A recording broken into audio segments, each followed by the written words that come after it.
Sahabat petani rumahan dimanapun Anda berada, kali ini saya akan berbagi pengalaman memperbanyak pohon tin dengan 5 cara. Saya mulai dari yang paling mudah. Pertama, menguruk ranting atau cabang pohon tin. Ini adalah metode yang paling mudah tanpa membutuhkan alat dan perlakuan. Tinggal menguruk atau menutup bagian cabang dengan tanah. Ini tentu hanya bisa dilakukan pada cabang bagian bawah yang dekat dengan tanah. Hasilnya untuk yang saya lakukan belum berhasil, karena yang tumbuh akar justru bagian batang utamanya, bukan cabang-cabangnya.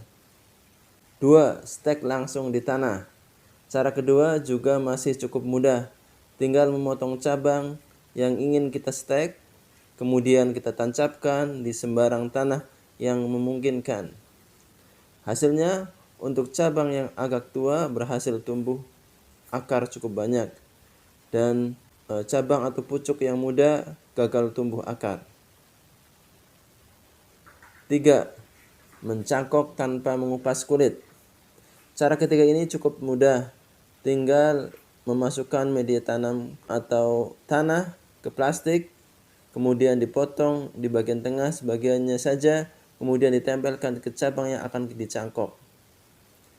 Hasilnya, dari 4 cangkokan semuanya berhasil dengan tumbuh akar yang cukup banyak.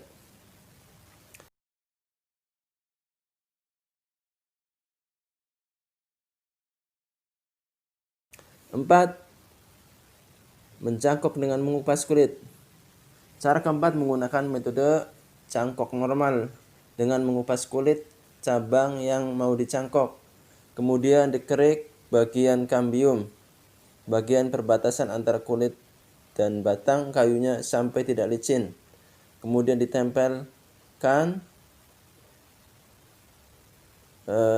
tanah atau media tanam yang ada di dalam plastik. Hasilnya berhasil tumbuh akar meskipun agak lama. 5. Stek dengan disungkup. Cara kelima ini adalah cara yang paling banyak langkahnya. Pertama, potong cabang sepanjang pensil atau pulpen. Kedua, isi pot kecil atau gelas air mineral dengan media tanam atau tanah.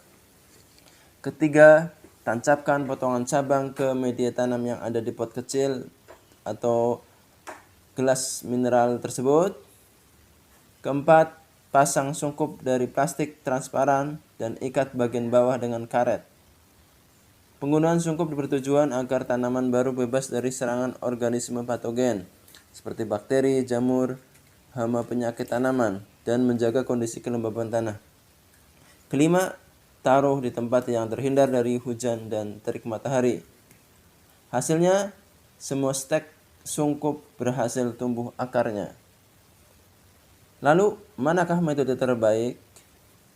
Metode kelima, stek dengan disungkup adalah metode terbaik karena hasilnya cukup baik dilihat dari akarnya yang cukup banyak. Pelepasan tanaman baru dari sungkup dan pot juga cukup mudah, sehingga pindah tanam menjadi cukup mudah dan tidak ada akar yang putus.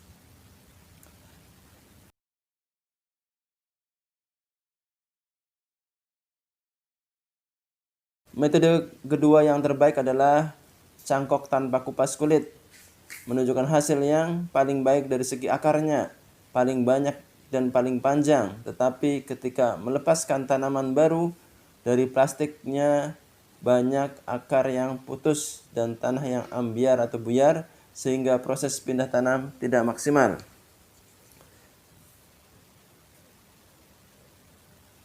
Yang ketiga adalah cangkok dengan kupas kulit. Ini akar lebih sedikit dan pendek, tumbuh akarnya lebih lama, dan ketika melepaskan tanamannya juga banyak akar yang putus. Peringkat keempat adalah stek langsung. Ini kelemahannya adalah tidak semua berhasil, dan ketika mau diambil steknya tentu banyak akar yang putus. Seandainya stek langsung ini dilakukan tanpa pindah tanam, Tentu ini menjadi metode terbaik ketiga karena akar yang tumbuh cukup banyak. Untuk metode pertama dengan cara menguruk cabang ini belum berhasil. Perlu waktu yang lebih lama lagi. Kesimpulannya, pohon tin adalah tanaman yang sangat mudah diperbanyak secara vegetatif. Yang kedua, menggunakan cara apapun, baik stek atau cangkok, akan berhasil semua insya Allah. Tiga, stek yang disungkup menjadi metode terbaik berdasarkan percobaan yang saya lakukan. Demikian, semoga bermanfaat.